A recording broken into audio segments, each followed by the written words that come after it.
to the Fallen Cast. I'm your host, Fallen Emblem. This is a weekly series of podcasts dedicated to Fire Emblem and Fire Emblem heroes. Without further ado, let's get started, shall we? Now, with this inaugural podcast, I have not many topics to go over. This is sort of an ad lib pilot episode, I guess. So, I figured why not talk about my summons and heroes this week to start us off. This week, I got lucky and I got a minus attack plus defense Innis. Yes, he is as great as he sounds. He is not going to be on my front lines or any of my teams. I feel rather cheated because I also got a minus attack plus HP Flora from the Legendary Hero banner. All these wonderful pulls. But you know what's a good change that's gonna alleviate the pain of these horrible boons and banes? A February update that's going to allow us to essentially get rid of the bane of a unit once we merge them. This also applies to units that already been merged. So if you got a minus attack Lin lying about that you don't use because you merged it badly, don't worry. She's gonna get those attack stats back. Oh, don't we all have one of those units? My favorite unit type in this entire game is the unit you spent a lot of time just throwing skills at to see whatever would work.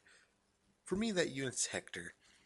My Hector has Glacius, he has Renewal, he has all kinds of things that I thought were good build ideas, and they were not.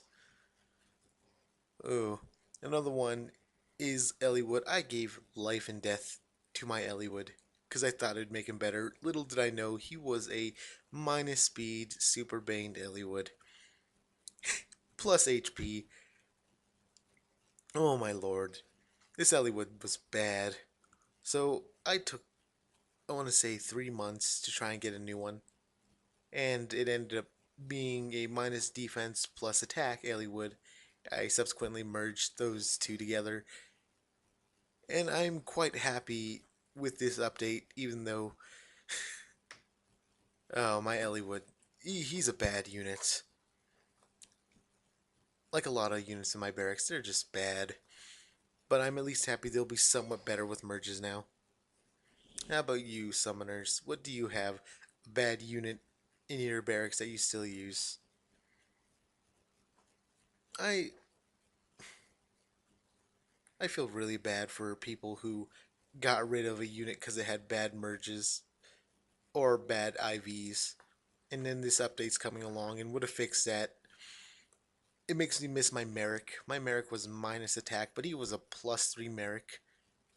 And I miss him. I gave him up for 3,000 orbs because I was really mad when I found out his stat line. That seems really weird, but it was at the beginning of the game and 5-star pity break Merricks were everywhere. And I just happened to get a lot of them. I ended up throwing most of them away, and I regret that now since he got his refine. However, it's just adding salt to the wound. Come on, IS. Why can't you appeal to me? Why can't you make it better for me? Another.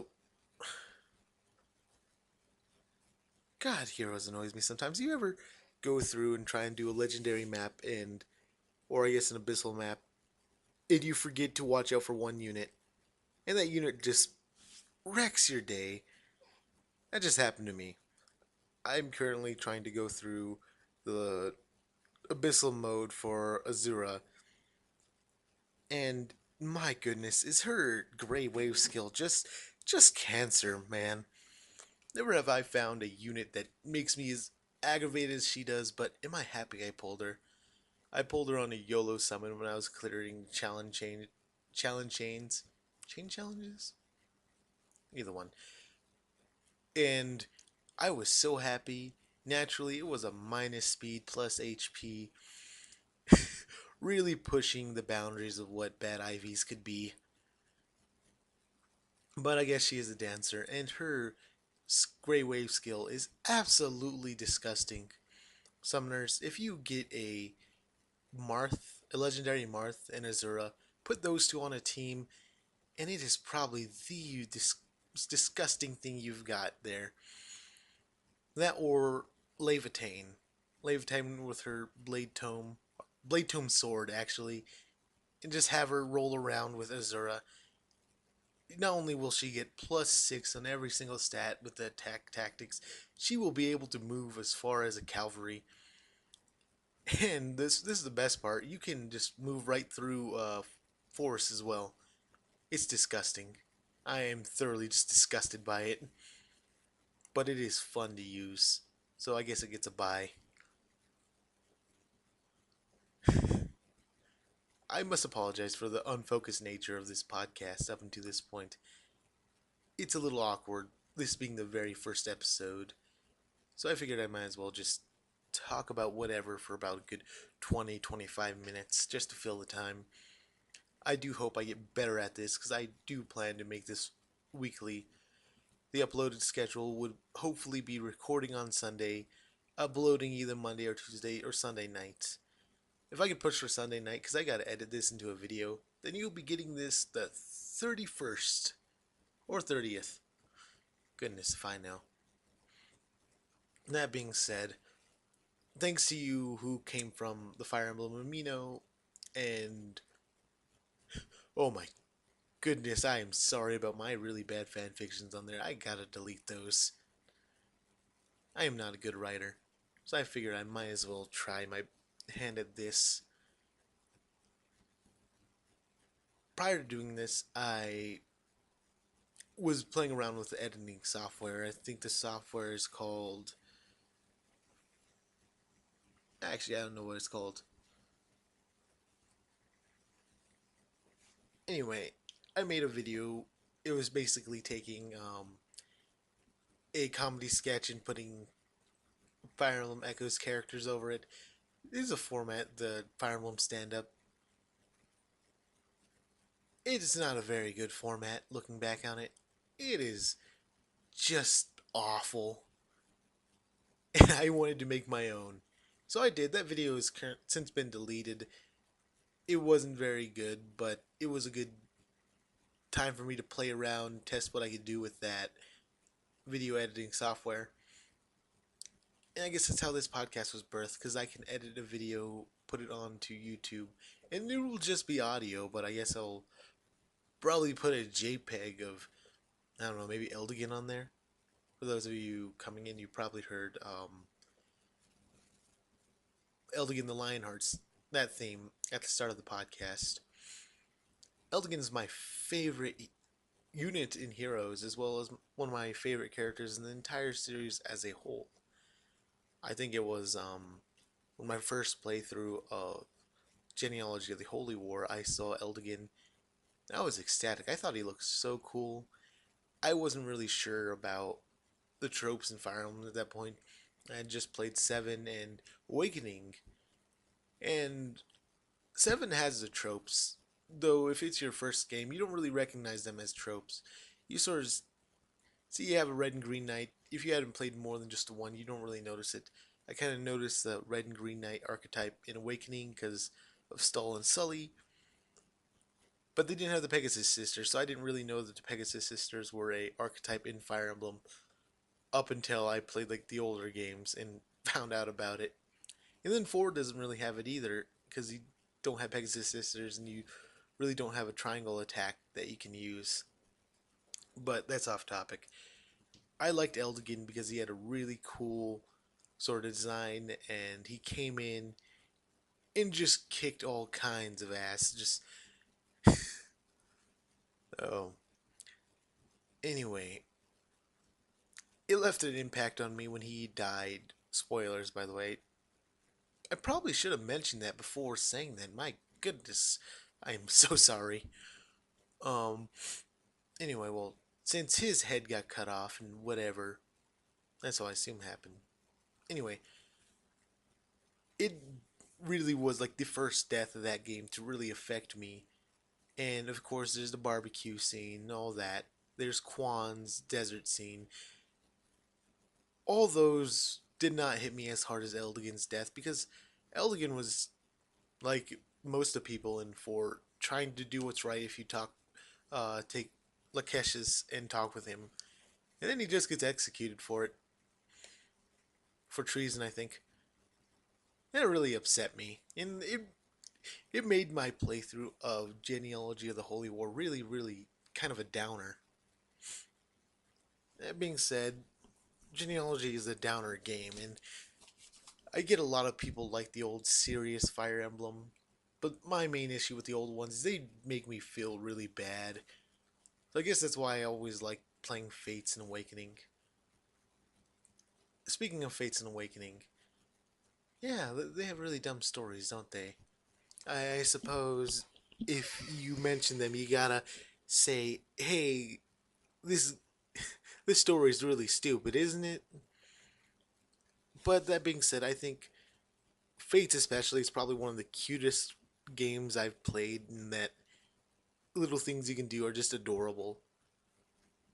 I know some people get mad about like skinship being taken out, but I think that was probably for the best because I got embarrassed when my little sister rolled up and was like, "Hey, what you playing?" And I was doing the little mini game when you're married to someone where you gotta like tap their face to wake them up. And I could only imagine if someone came up and I was playing the skinship, it would not look any better. But I like those games. They're really lighthearted, and I guess a lot of older players, the Fire Emblem boomers, if you will, the grandpas, don't really like as lighthearted. I guess they want their series to be taken seriously, and that's fine. This series, I like it a lot, but I do not like Thracia.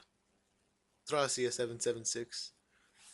It's not a it's not a very good game in my eyes. I think it is needlessly cryptic, and honestly, there's a difference between realistic war settings and just making an unfair game. And it was not very fun to play through. I might be called a scrub for not being able to play through Thracia 776 very well. But I did beat it, and there were some cool, really, really cool ideas. Like this, the skill system and how it changed it up from 4 is probably one of the coolest things I've seen, personally. Though, something would have to be said that it's not a beginner friendly game, and it's not a game that is meant to be enjoyed by humans, because oh my god, so many things that game just make me really, really mad. You ever just worse fog of war than in I dropped something. Worse fog of war than in the Game Boy games. Oh man, it's gonna be a time. I gotta talk at length about Thracia, and maybe I want to do a playthrough, but I gotta get a better rig, and I want to do a playthrough of these older games. And I don't know, have 10 people watch them. I guess this podcast is really, really unfocused.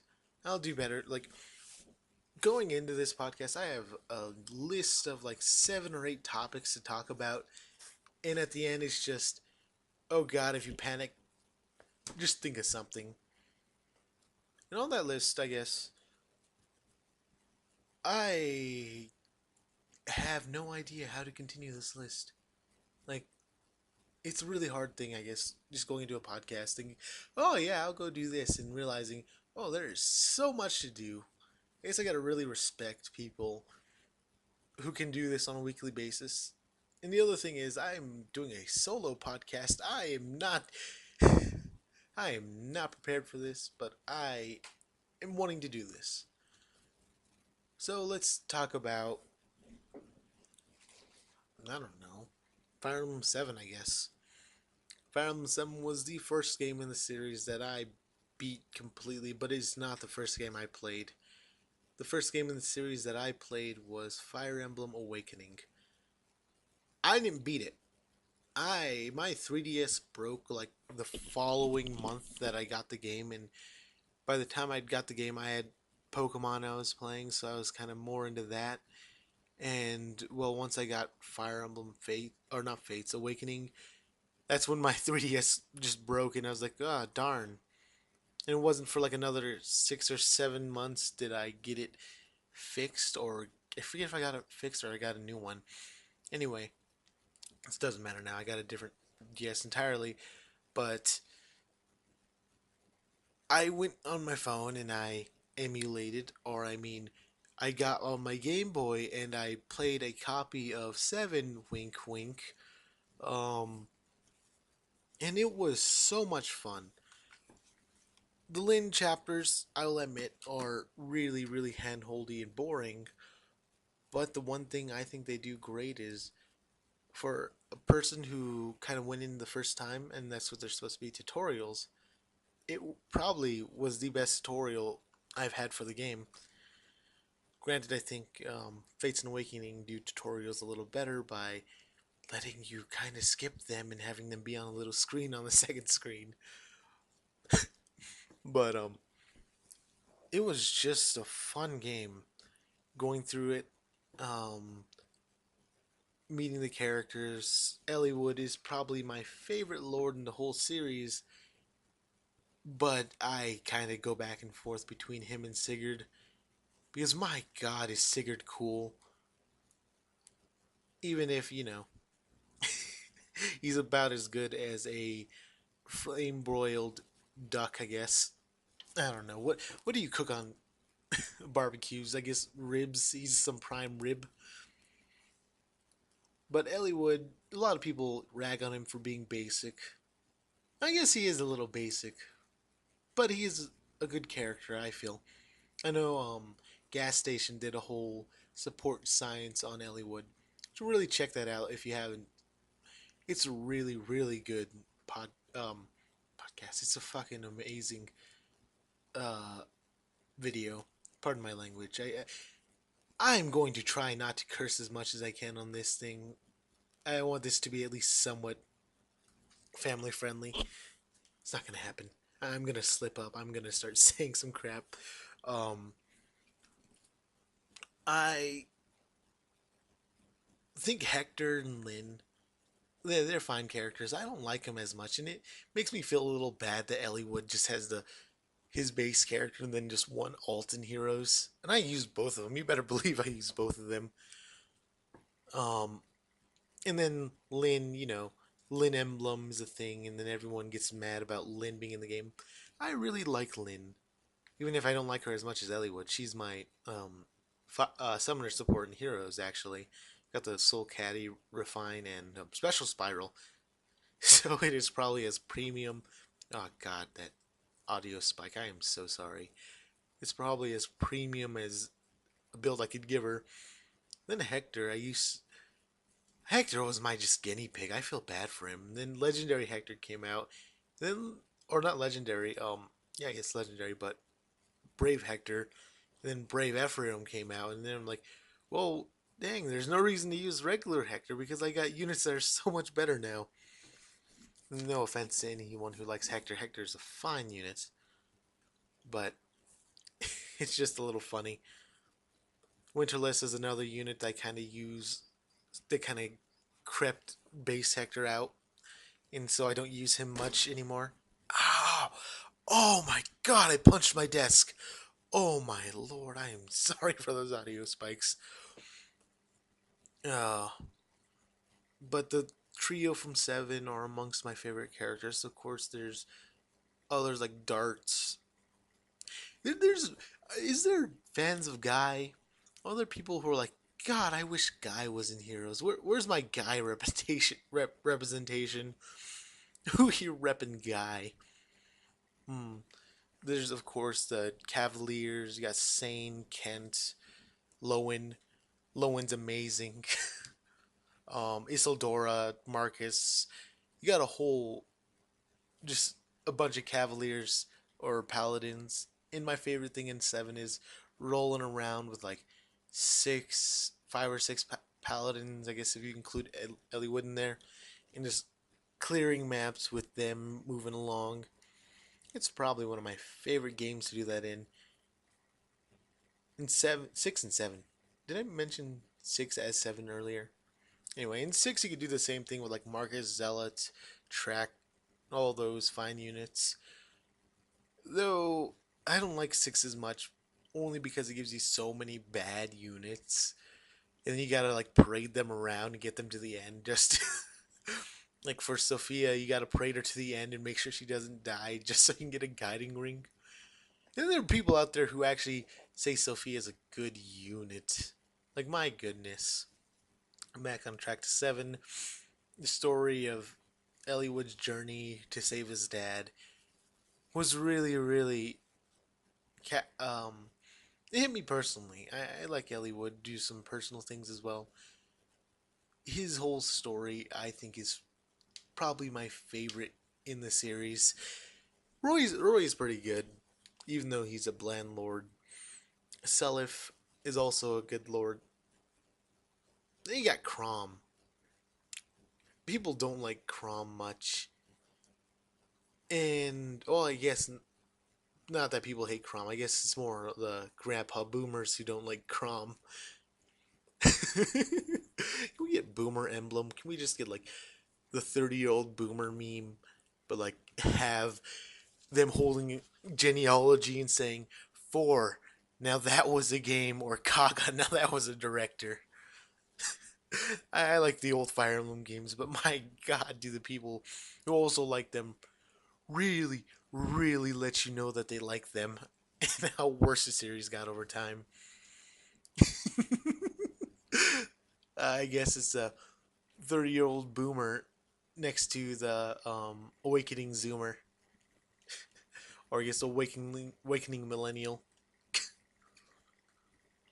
Where was I? You know what? I actually forgot. Oh man, this is gonna be great. I gotta prepare like a script or something for this. I have no idea how to host a podcast yet, or at all. It's a time. I hope you guys enjoyed this, enjoyed my ramblings. Cause goodness, if it doesn't just make me cringe. And I gotta say this. My friends were wanting me to say this on a podcast. Did you know that in the novelization of Final Fantasy 1, the main character or the warrior of light is named Zest? Did you? I bet you didn't. Anyway, back to Fire Emblem. I guess we'll just go on to Heroes. I I don't want to say I'm disillusioned with Heroes. That seems a little wrong to say because I play it every day. But I'm a little annoyed with how Heroes does certain things. More, moreover, I should say I'm annoyed with how little content Heroes has, and I'm sure a lot of you can agree with me on this. That all the Tempest trials and everything, they're fine. They're fun for like the first 20 minutes, and then you kind of move on and don't want to play them again. Or Grand Hero battles are always kind of cool to do. Or if you're lazy, you just wait for Phoenix Master to make a free to play guide and follow that. Same with. Can you believe that guy goes around making free to play guides for abyssal maps? Like, you gotta wonder how much time this guy has, or just how much resources he has, because it is ridiculous, and I probably would have never got through some of these without him. Anyway, I want Heroes to do good, and a lot of the criticism people levy against it is, well, well warranted criticism. We have a bad summoning pool in that it's so inflated with 5-star exclusives that it's kind of hard to get the unit you want, isn't it? Or you get pity broken by, I don't know, what. Who's a weird 5-star that we still. Is Miss still 5-star? Do we still have 5-star mists running about? How many of you just been pity broken by one of those? I was once, and it was not a fun time. That being said, I wish they would redistribute the summoning pool like they did last year, which I could honestly seeing them do at the beginning of the second anniversary. But I really hope that it doesn't take them every year to make big changes like this. I think like quarterly, like every quarterly in the year, they would do a change or update the game. I haven't really been looking at the pattern in the past update schedules, but it's honestly been pretty sparse and barren, and I gotta say, it's not been very fun.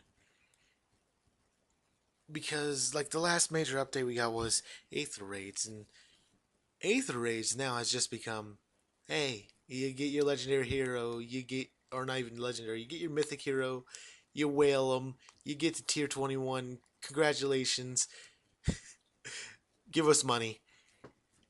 And I can't say I like this too much, but it makes sense from people who want to have a successful business model. If not just them, God, how should I say this without just sounding really rude?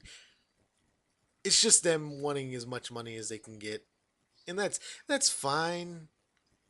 Like, there's nothing wrong with wanting my. Oh my goodness, this Kana is destroying my team.